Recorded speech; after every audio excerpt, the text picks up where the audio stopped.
देखिए उनके स्टेप्स बहुत अच्छे हैं, आई एग्री। बट ये है, देखिए जब तक डायरेक्ट रिलीफ एक गरीब आदमी तक नहीं ना पहुंचेगा तो कुछ फ़र्क नहीं पड़ेगा। डायरेक्ट रिलीफ नहीं पहुंचता, अगर वो कुछ ऐसा रिलीफ देते भी हैं तो ऊपर एमपीए एमएनएज या जो उनके मतलब के सूबाई वजीर हैं उन तक वो चला जाता है, चीज़ें डिस्ट्रीब्यूट हो जाती हैं। अगर डायरेक्ट रिलीफ का सिर्फ एक ही है कि डायरेक्टली घी को सस्ता कर दें, डायरेक्टली 200 रुपये पे ले आएँ, या किसी चीज़ के ऊपर डायरेक्टली इफेक्ट डालने के लिए ये है कि उसकी जो मतलब मार्केट प्राइस है उसको कम किया जाए, उसको रिलीफ दे के करें या किसी भी सेंस में करें, लेकिन लोगों को अगर रिलीफ देना है तो वो डायरेक्ट पहुंचाने का सिर्फ यही तरीका है कि उसकी प्राइस को कम किया जाए।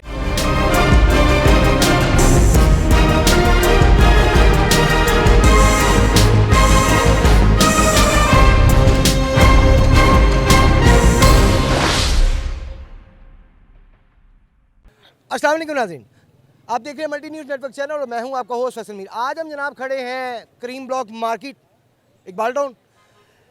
सर्दियों की आमद है, देखते हैं यहाँ पे जो हजरात ख़रीदारी के लिए आए हैं ये क्या कहते हैं कि आवाम की पहुँच में है कपड़े या नहीं है। अस्सलाम वालेकुम। वालेकुम अस्सलाम जी, कैसे हैं आप? ठीक है अल्हम्दुलिल्लाह जी। अच्छा सर, आपका इसमें ग्रामी? जी, उमर फारूक। उमर फारूक साहब, आपने अभी यहाँ से ख़रीदारी की, आपके हाथ में पैकेट भी देख रहे हैं हम। आप क्या समझते हैं कि ये जो अब क्योंकि सर्दियों की आमद है, सर्दियों के कपड़े गरीब आदमी की पहुँच में हैं या पहुँच से बाहर निकल चुके हैं? सर गरीब आदमी की पहुंच में बिल्कुल हैं, लेकिन लंडे बाज़ार वाले जो कि करीम ब्लॉक वाले हैं ना, वो अब गरीब आदमी की पहुंच में नहीं है। जैसे कि आपको पता है कल भी पेट्रोल महंगा हुआ है, तो चीज़ें अपने मीनिंग जो है वो चेंज करेंगे, अपनी मीनिंग्स। जैसे कि पेट्रोल महंगा होगा तो सब कुछ महंगा हो जाएगा, तो लोगों के पास इतनी सख्त अब रह नहीं गई है कि वो शॉपिंग कर सकें। ख़ासकर जो कैजुअल शॉपिंग है, ये तो होता है ना, कोई शादी है या ईद है उसकी शॉपिंग तो लोग मजबूरन करते हैं, लेकिन एक होती है जो कैजुअल शॉपिंग है, जैसे गर्मियाँ आ रही होती हैं तो शॉपिंग होती है, या सर्दियाँ आ रही होती है तो उसकी शॉपिंग होती है। तो लोग बहुत ज़्यादा हैं, लोग हैं मार्केट में, लेकिन लोगों के पास पैसे नहीं हैं। लोग चीज़ें ढूंढ रहे हैं, मैं खुद ढूंढ रहा हूँ कि मुझे कुछ ऐसे सस्ती चीज़ें मिल जाएं कि जो मैं ख़रीद सकूँ।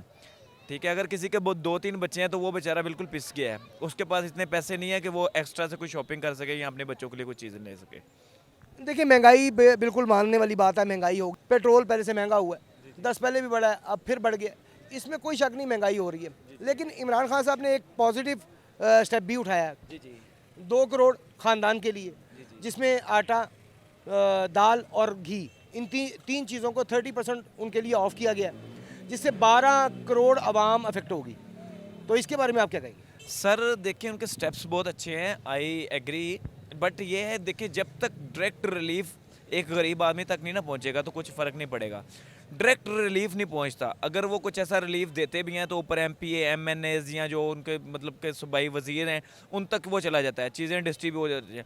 अगर डायरेक्ट रिलीफ का सिर्फ एक ही है कि डायरेक्टली घी को सस्ता कर दें, डायरेक्टली 200 रुपये पे ले आएँ, या किसी चीज़ के ऊपर डायरेक्टली इफेक्ट डालने के लिए ये है कि उसकी जो मतलब मार्केट प्राइस है उसको कम किया जाए, उसको रिलीफ दे के करें या किसी भी सेंस में करें, लेकिन लोगों को अगर रिलीफ देना है तो वो डायरेक्ट पहुंचाने का सिर्फ यही तरीका है कि उसकी प्राइस को कम किया जाए।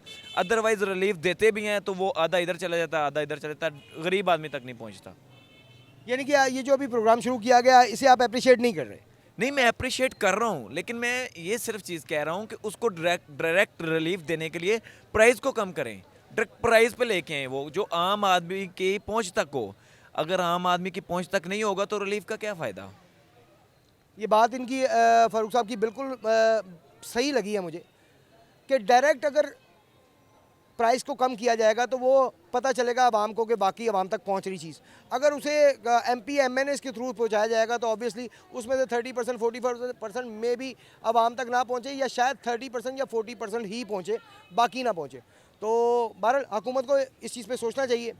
अप्रिशिएट एबल है जी उनका पहला स्टेप इमरान खान साहब का कि उन्होंने गरीब आवाम की तरफ ध्यान दिया, लेकिन इसका ज़रा तरीक़ाकार थोड़ा सा अगर इस तरह हो जाए जिस तरह फ़ारूक साहब ने कहा है कि डायरेक्ट कीमतों को कम किया जाए, एमपी एमएनएस के थ्रू ना किया जाए। जस्ट 3 चीज़ें हैं, एक घी, आटा और चीनी। इन 3 चीज़ों पे अगर डायरेक्ट रिलीफ आवाम को मिल जाए तो इससे हर बंदा इस्तेफ़ादा उठा सकता है और हर बंदे को फ़ायदा पहुंच सकता है। मेरा तो यही मानी है। तो सब्ज़ी वगैरह के बगैर खाएगा बंदा? सब्ज़ी ये एक मार्केट की चीज़ है। ये सब्ज़ी महंगी यकदम होती है, यकदम सस्ती हो जाती है। एक वक्त में आपके पास टमाटर 200 रुपये किलो बिक रहा होता है और एक वक्त में 10 रुपये किलो बिक रहा होता है।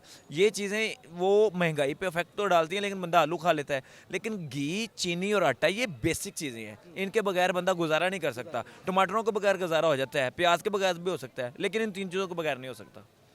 बहरहाल जी, मैं समझता हूँ कि अगर महंगाई की तरफ कोई भी खाने पीने की चीज़ अगर महंगी होती है, आपकी बसात से बाहर होती है, तो हमारे नबी पाक सल्लल्लाहु अलैहि वसल्लम रहमतुल्लाह आलमीन ने एक बड़ा प्यारा उसका हल बताया है, जिस पे हम लोग अमल नहीं करते। और वो हल ये है कि उस चीज़ को 3 दिन के लिए मत खाएं। अगर 3 दिन के लिए सारी आवाम उसे बाइकआउट कर दे, उसे ना खाए, होगा क्या कि वो ख़राब होना शुरू हो जाएगी। जब वो ख़राब होगी तो ऑब्वियसली स्टॉक करने वाले को नुकसान होगा। तो नुकसान से बचने के लिए वो रेट कम करके मार्केट में फेंकेगा, ताकि आवाम उसे ख़रीदे और मेरे असल पैसे जो है वो पूरे हो जाएं। अमरूद जब 10 रुपये किलो था उसे कोई पूछता नहीं था, आज 200 रुपये किलो, 150 रुपये किलो बिकता है, तो गाड़ियाँ रोक के उसे अमरूद ख़रीदा जाता है। इसी तरह आलू 10 रुपये किलो, 15 रुपये किलो था, कोई पूछता नहीं था। आज आलू का रेट बढ़ गया, तो हर बंदा हर सब्ज़ी में आलू डालना चाह रहा है। हमारा वो कहते हैं स्टेटस सिंबल वाला स्टाइल ख़त्म नहीं होता हमारा। अगर हम इन चीज़ों पे गौर करें तो मेरा ख्याल है कि बेहतरी लाने में हम भी किरदार अदा कर सकते हैं। बिल्कुल ऐसा ही है, मैंने कहा। बहुत शुक्रिया जी आपका, बहुत बहुत मेहरबानी। देखते रहिए मल्टी न्यूज़ नेटवर्क चैनल। इंशाल्लाह ताला फिर किसी और प्रोग्राम में मुलाकात होगी। फिलहाल के लिए कैमरामैन जानशेर खान के साथ अपने होस्ट फैसल में को इजाज़त दीजिए। अल्लाह हाफिज़।